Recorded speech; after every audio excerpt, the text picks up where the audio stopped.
Hello everyone, welcome to the course Disability Studies in India, Historical, Social and Cultural Perspectives. This is the last lecture of this module where I am talking about Indian cinema and disability. So this lecture is not going to be very long and not very hectic because I am just going to speak about the shift towards authentic and empowering representations, nothing else, right?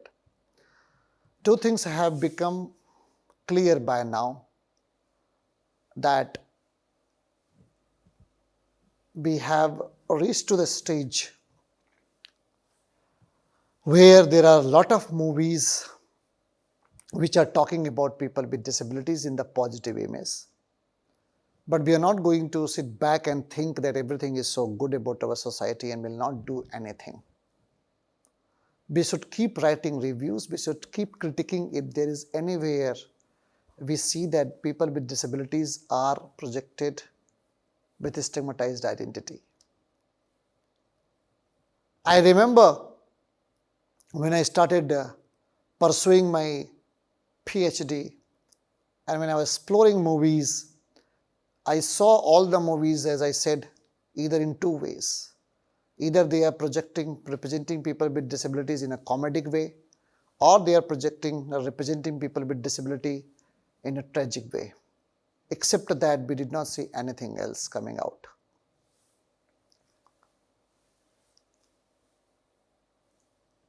Therefore, my point what I am making is here is that we need to see the kind of movies are represented, right?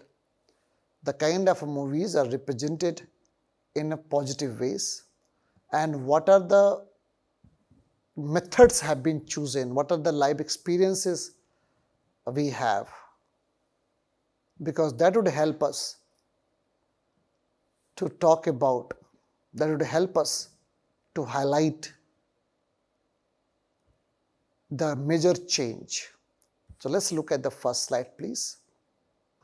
So the first slide, if you notice, in recent years, Indian cinema has shown a gradual shift towards more authentic and multidimensional portrayals of disability.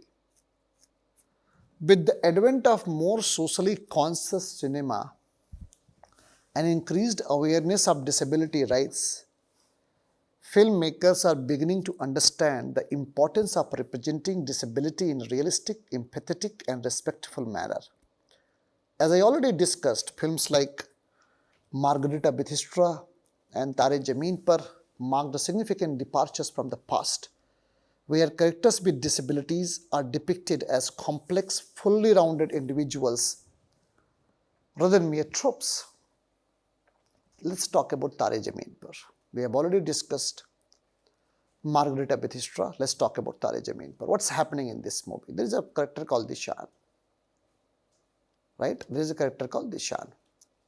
He has a dyslexia and he is not fine the way he wants the education system is. And unfortunately, the kind of a pedagogy that we have, we fail to understand that there can be diversity in our classrooms because we have a very limited learning approach and also pedagogical approach. So we simply treat everyone in the one lens, and if there is someone who goes beyond that, we find it problematic. We don't understand, we don't acknowledge, and we think that the person is problematic, not the system. The person is problematic, not the system. That is exactly what happens in the movie Tare Zameen Par. If you interestingly see the movie Tare Zameen Par, what you also notice, what you interestingly realize, that's also, it is also a comment on people with disabilities, right?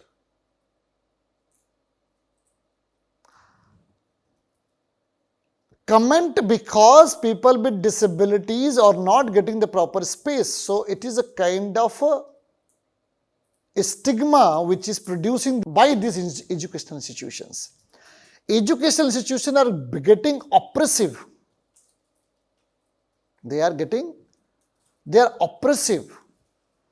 They are producing a certain set of people who can only fit into the norms, and if there is someone who challenges the norms, then they will be punished because they are deviating from the norm. Deviation from the norm simply means that you should be forced to, violence is justified over you. You are forced to work on certain, like your certain mechanism will be worked upon you to produce you as a docile body, and that's why Foucault is very important. Discipline and punish the dangerous individuals, the technology of the self, security, territory and population. So all the books written by Foucault are extremely significant and helpful to understand that how people are produced, how people are taught. So Desan is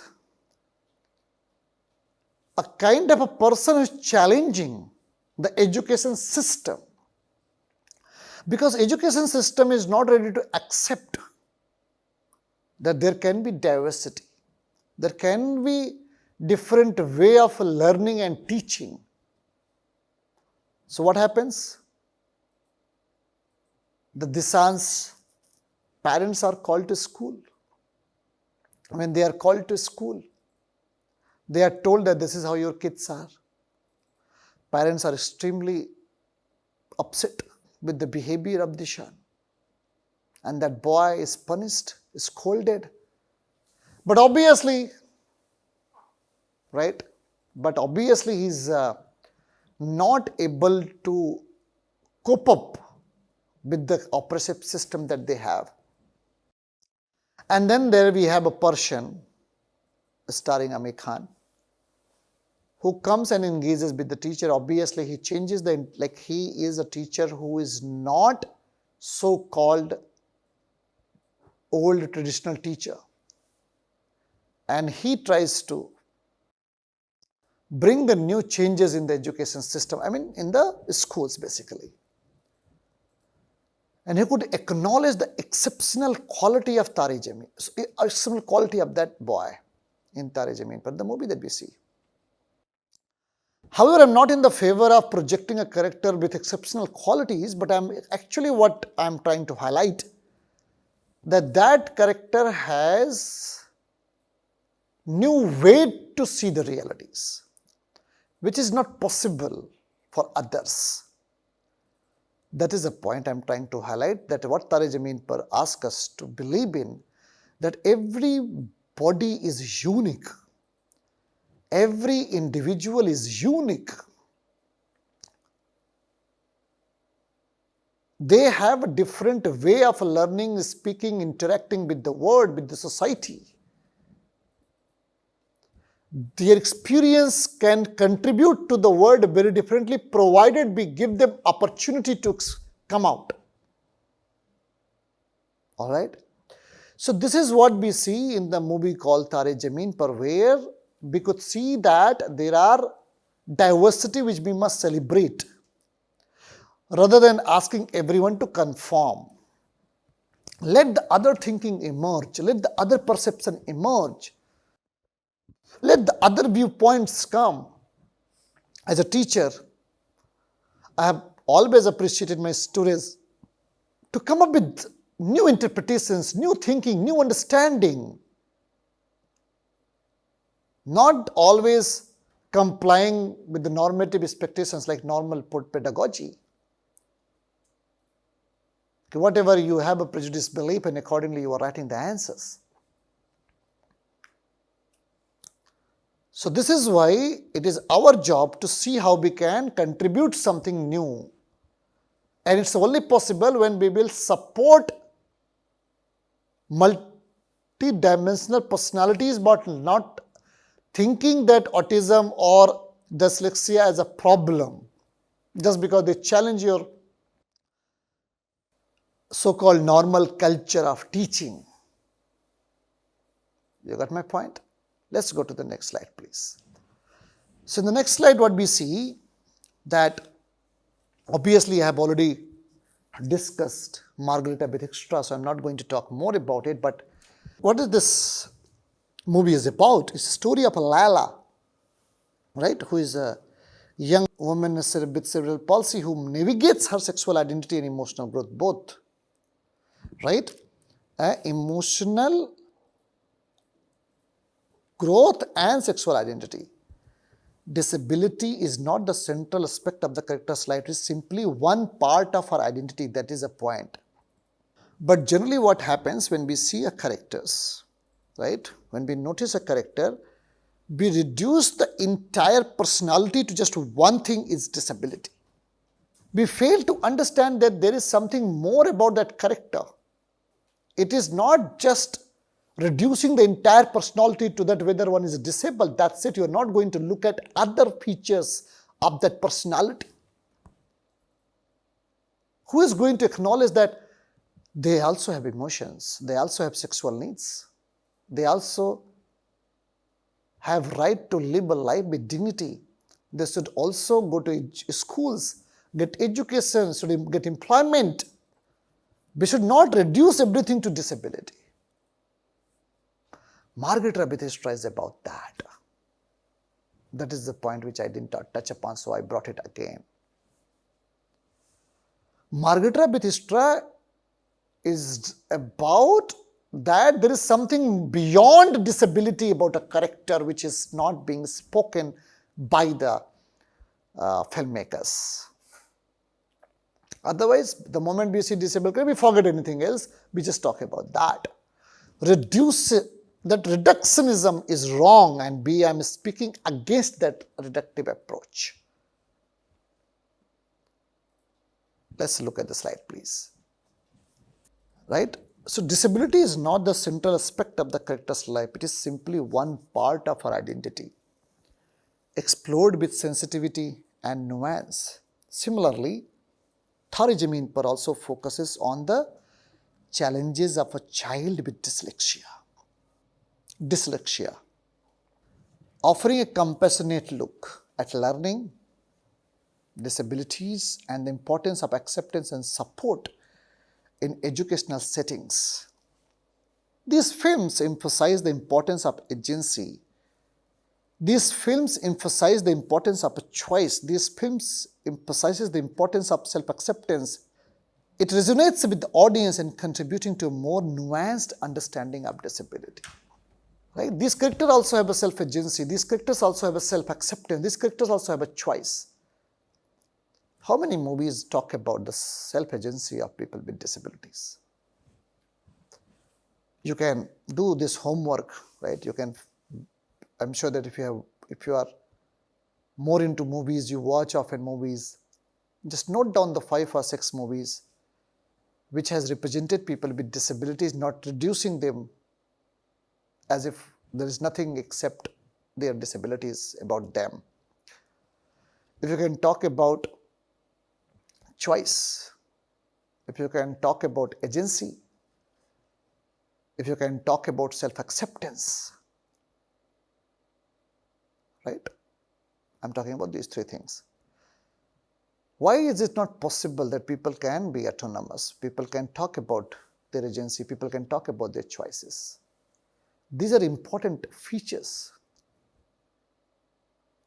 that concern people with disabilities. Why does audience always want to see people with disability as ridiculous characters? Why does audience always want to see them as a monster? Why does director want to put disabled character in such a way that it only evokes fear and pity? When are we going to challenge this? Right? Look at the next slide, please.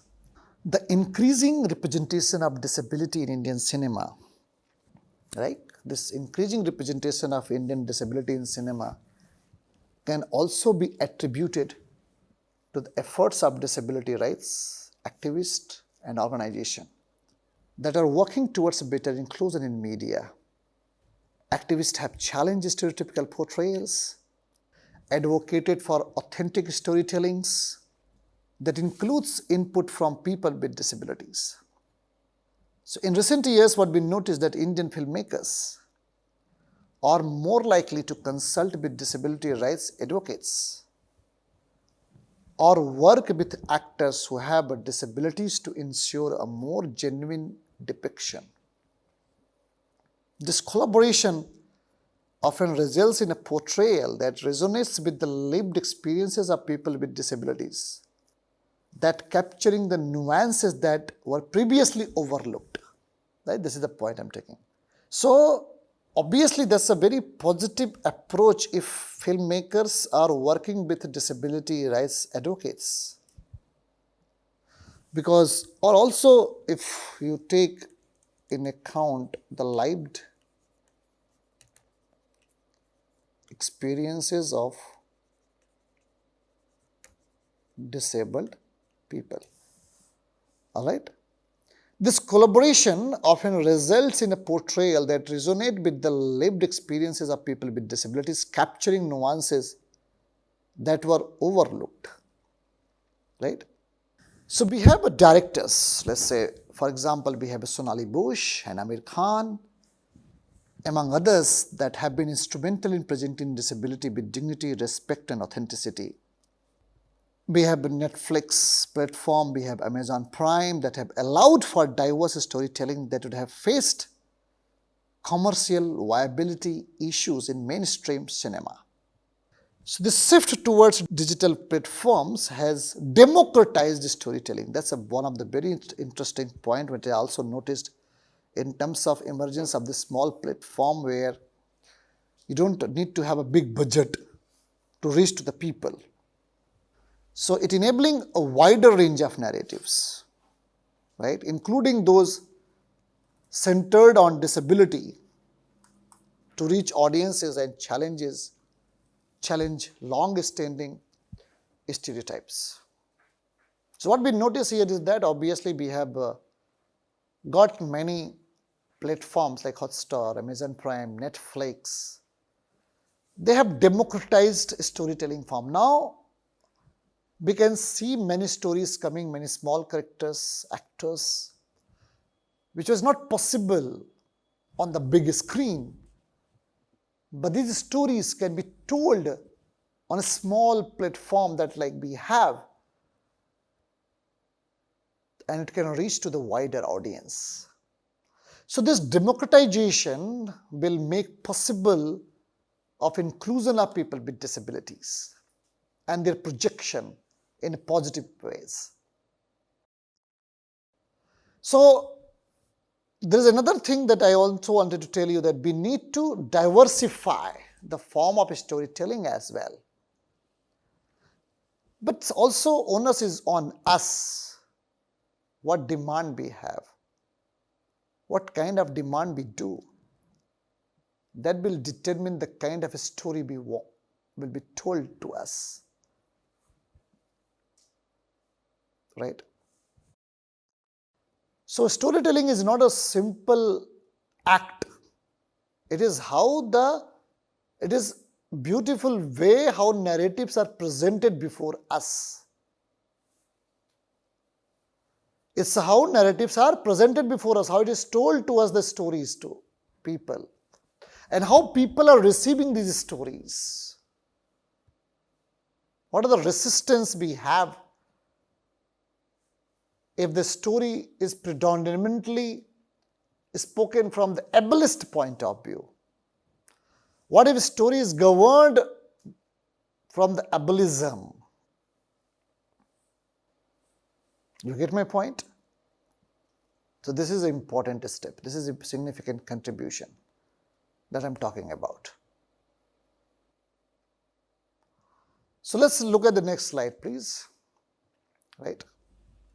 So in some cases, Indian cinema has begun to use disability as a lens to critique societal issues such as accessibility, ableism, and social exclusion. So we have films like Spurs, which is a very old, like let's say 1980s. which depicts, and we hardly see movie like this coming up now. Like after 1980s, I mean, if you see 1980s to 1990s, you will not see many movies talking what a Spurs could do that.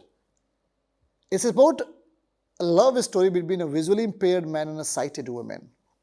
They question the societal biases around disability and relationship, right?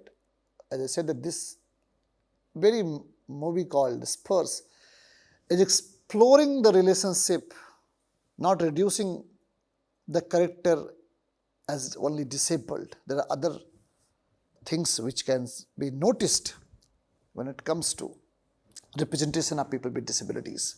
So this type of cinema not only broadens the scope of disability representation, but also sparks important conversation about inclusivity, highlighting the social barriers faced by people with disabilities. So this type of cinema is not only broadens the scope of disability representation, but they sparks important conversation about inclusivity, highlighting the social barriers faced by people with disabilities. I wish we can have more movies like this, right? So Indian cinema has occasionally tackled the intersection of disability with gender, sexuality and class. So Margarita with History stands out for its exploration of disability and bisexuality, challenging the stereotype that disabled individuals are devoid of sexual or romantic desires. So by addressing these intersections, Indian films are expanding their narrative scope, providing a platform for marginalized voices and fostering greater empathy and awareness in society, right? So the concern that I am talking about is that one area just I would like to tell you that we must also talk about disability and sexuality, which is hardly touched upon in films, right? Let's look at the slide, please. So there has been progress, that challenges remain. Indian cinema still has a long way to go in terms of avoiding stereotypes. There is a scarcity of representation for certain types of disability, such as intellectual disability or chronic illnesses. Filmmakers often struggle to balance the line between telling compelling stories and avoiding exploitative tropes that commodify disability for dramatic effect. There is also a pressing need for increased diversity behind the camera, with more filmmakers and writers with disability involved in the creation of such narratives. So this is why I am saying that we need to produce counter narratives. There is a shift towards including people with disabilities in decision-making roles within the film industries could lead to a more informed and accurate representation. We have authentic casting, for instance, remains a contentious issue, with calls for more disabled actors to play disabled roles, right? Because generally what happens that abled people are performing the role of disabled. Let's ask for more disabled actor to perform disabled roles. I mean, this shift could not only improve because once we see the character, we see that they are not disabled. So it cannot speak to us, it will not talk to us, right? So this shift could not only improve representation on a screen, but they will also create opportunities for people with disabilities within the film industry itself. All right. So this is the last slide of my presentation of this module. So look at this carefully, where I am trying to tell you the important crux of the entire discussion, right? As I was talking about one important thing that I missed it, that so often that you also have noticed that disabled roles are performed by able bodies, right? Don't you think that is an injustice. I mean, this is how it has been happening since ages, that people with disabilities not even getting roles to perform the role of a disability, even if it is disabled roles, but it is performed by able bodies. So this shift is important to understand the discourse of disability, to understand the representation of people with disabilities. So look at the slide, please. The representation of disability in Indian cinema is evolving, right? It is evolving, is moving from a largely exploitative approach to a more nuanced and authentic portrayal. While the progress is commendable, there is a continued effort are necessary to fully dismantle outdated stereotypes and promote more inclusive and representative storytelling. As this is a point I'm making, right? One thing that is, we need to keep making progress. We're not supposed to stop, and we need an effort to dismantle outdated stereotypes and representative storytelling. Let's more a story to be spoken, more story to be talked about. So as Indian society gradually embrace diversity and inclusivity, both are important. We cannot have inclusion, right, without diversity. So both are important for us. Indian cinema has the potential to play a pivotal role in shaping public perception and attitudes toward disability. So by presenting people with disabilities as empowered, multifaceted individuals with rich and varied experiences, Indian cinema can contribute to building a more empathetic and inclusive society. So to conclude this module along with this lecture, I would like to say that we need to have more stories that speak about the complex and rich life of people with disabilities. We should have those stories which can dismantle the prejudices, because cinema, as I told you, is a pedagogy. As I told you, it has a potentiality to change our perceptions to look at society. Even we are not educated if we are not literate, but we watch movies. So we cannot read books to a certain extent, but we can watch films. So films are more effective nowadays. So if films are more effective, it has to take more responsibilities to work in a direction where it can change our lives. It can make society more inclusive.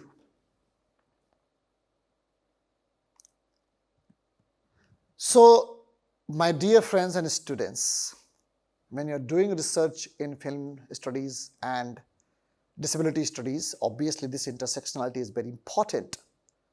Use film theories as well, because that will let you know that how a body is commodified, how disabled bodies are produced as a pitiable, right, as a stereotypical images are constantly produced.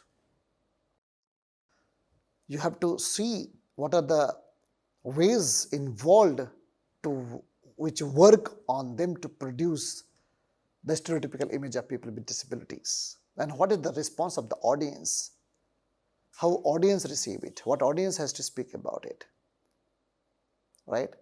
Because in both ways, it's not just about what film is doing, it's also what audience is doing with the film. That's also important to understand the entire dynamics of cinema. All right.